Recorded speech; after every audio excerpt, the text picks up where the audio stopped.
Good evening, everyone. Welcome to the channel. Before I begin, here are my disclaimers. Today I am going to give you an update about Ck Hutchison Holdings Limited latest report. Ck Hutchison Holdings Limited is a diversified conglomerate with a wide range of businesses and services across various sectors. The company's operations can be broadly categorized into four main segments: ports and related services, retail, infrastructure, and telecommunications. In the ports and related services segment, Ck Hutchison operates 293 berths in 53 ports spanning 24 countries, providing logistics and transportation-related services such as cruise ship terminals, distribution centers, rail services, and ship repair facilities. The company also invests in energy infrastructure, transportation infrastructure, water infrastructure, waste management, and other related businesses. In the retail segment, Ck Hutchison operates retail brands with stores offering personal care, health and beauty products, food and fine wines, consumer electronics, and electrical appliances under brands such as Watsons, Park Shop, and Fortress. The company also manufactures and distributes bottled water and other beverages under the Watsons Water and Mr. Juicy brands. In addition to its retail operations, Ck Hutchison provides mobile telecommunications and data services through its telecommunications segment. The company also operates as an integrated energy company, providing a range of energy-related services including electricity generation and distribution, gas distribution, and aircraft maintenance. Furthermore, Ck Hutchison engages in research, development, manufacturing, commercialization, marketing, and sales of nutraceuticals, pharmaceuticals, and agriculture-related products. The company also provides various infrastructure-related services such as marine construction, ship repair yard, general engineering, tug operations, water supply and sewerage, and rolling stock leasing. Overall, Ck Hutchison Holdings Limited is a diversified conglomerate with a wide range of businesses and services across various sectors, including ports and related services, retail, infrastructure, and telecommunications. Ck Hutchison Holdings Limited market capitalization of $230 billion is significantly larger than the average industry peer of roughly $20 billion. This shows that Ck Hutchison Holdings Limited holds a significant advantage in their industry. Ck Hutchison Holdings Limited trades at a higher price-to-earnings ratio of 30 times and a higher price-to-book ratio of 0.41 times relative within the industry. While the stock does not screen as absolutely cheap, mixed valuation signals relative to industry peers prevent a definitive conclusion. With the broader industry trading at lower valuation levels, this may reflect transitional pricing dynamics rather than clear mispricing, warranting further analysis of earnings quality, growth sustainability, and balance sheet strength.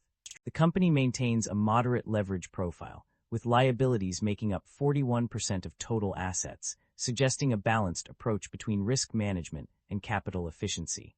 Average liabilities have declined over the past 5 years, indicating improving balance sheet discipline and reduced financial risk.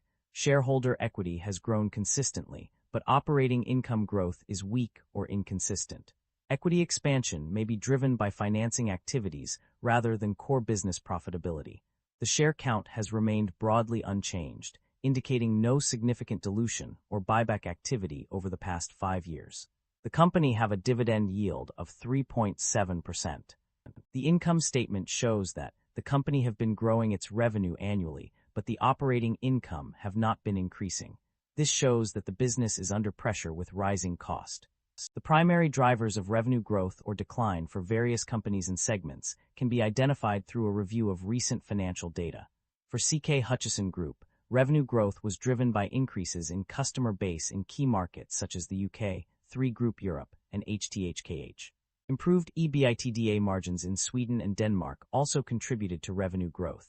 In contrast, some segments experienced significant revenue decline, including Austria and Italy, where Vodafone 3 reported a -4% and -5% decline respectively.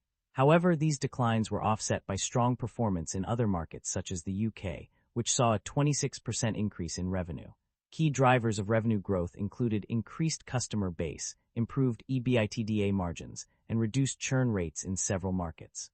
Other companies such as Indosat Ooredoo Hutchison, IOH, and TPG Telecom Limited also reported robust data traffic growth and service revenue increases driven by subscriber growth and ARPU increase. In the retail segment, Health and Beauty Asia saw a 12% total revenue growth, while Health and Beauty China experienced a decline in revenue.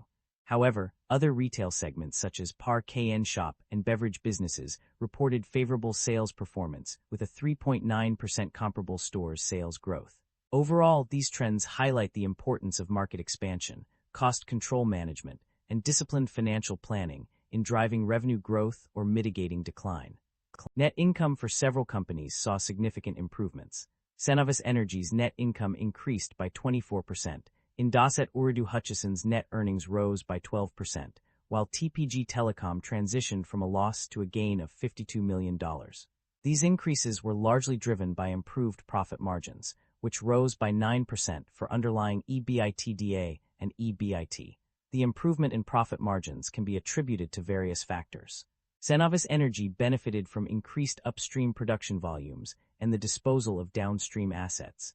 Indosat Ooredoo Hutchison experienced a notable turnaround in the second half due to improved revenue across all business lines, combined with cost optimization efforts. TPG Telecom's 2% service, revenue growth and disciplined cost controls also contributed to its improved profit margins. However, not all companies saw improvements. One-time non-cash losses from mergers and impairments had a negative impact on net income.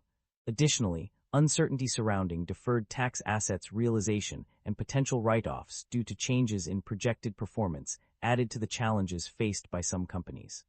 The company's financial performance indicates a consistent generation of positive operating cash flow over the past few years. According to various reports and summaries, the net cash from operating activities has been steadily increasing, with figures ranging from $54 million to $127 million in different years. This trend suggests that the company is successfully managing its operations and generating sufficient cash to cover its expenses. The data also shows a significant increase in positive operating cash flow in 2025 compared to previous years, indicating an improvement in the company's financial health.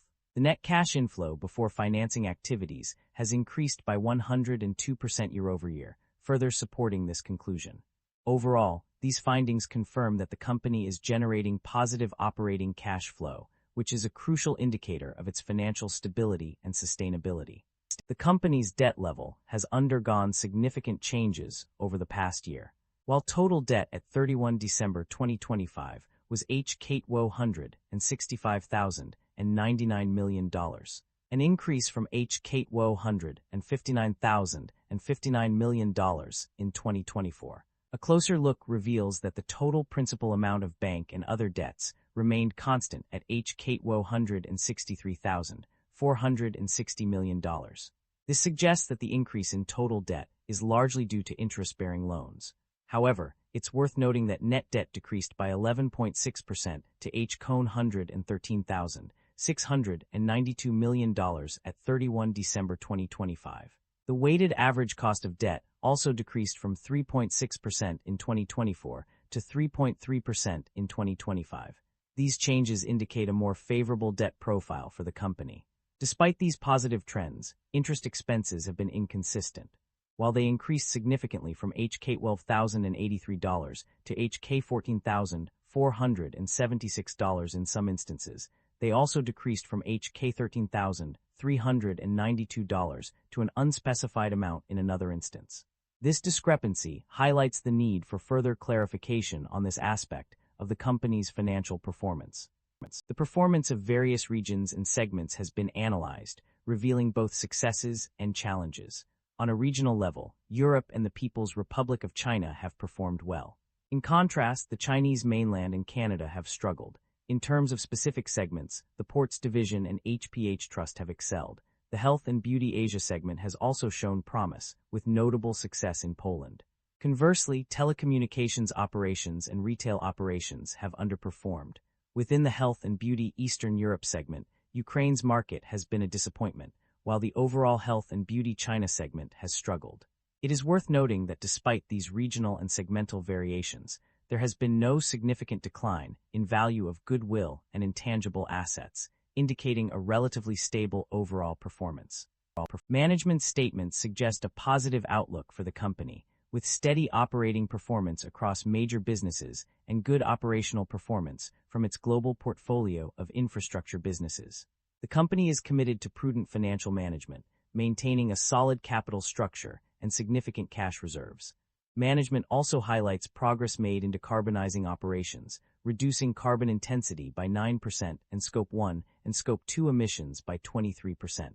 However, the company acknowledges potential risks associated with operating in certain jurisdictions and regulatory changes that may impact its infrastructure investments.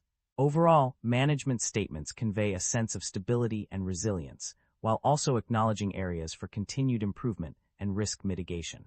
The company has made several significant acquisitions and divestitures over the past year. In terms of acquisitions, the company merged with Vodafone UK, acquired Meg Energy for $9 billion, and purchased a subsidiary for $8 million. Additionally, it acquired non-controlling interests worth $36 million and merged Three UK and Vodafone UK in May 2025. The company also made several divestitures, including selling its 100% interest in UK Power Networks to Enjoy SA for an undisclosed amount. TPG Telecom sold a non-core asset, generating a $4.7 billion of net cash proceeds. The company partially disposed of subsidiaries worth $61 million and disposed of subsidiary companies without specifying names. Furthermore, the company divested its 70% interest in UK Rails in January 2026 and sold its tower assets supporting mobile businesses in several European countries to a third party. These transactions demonstrate the company's efforts to restructure and optimize its operations through strategic acquisitions and divestitures.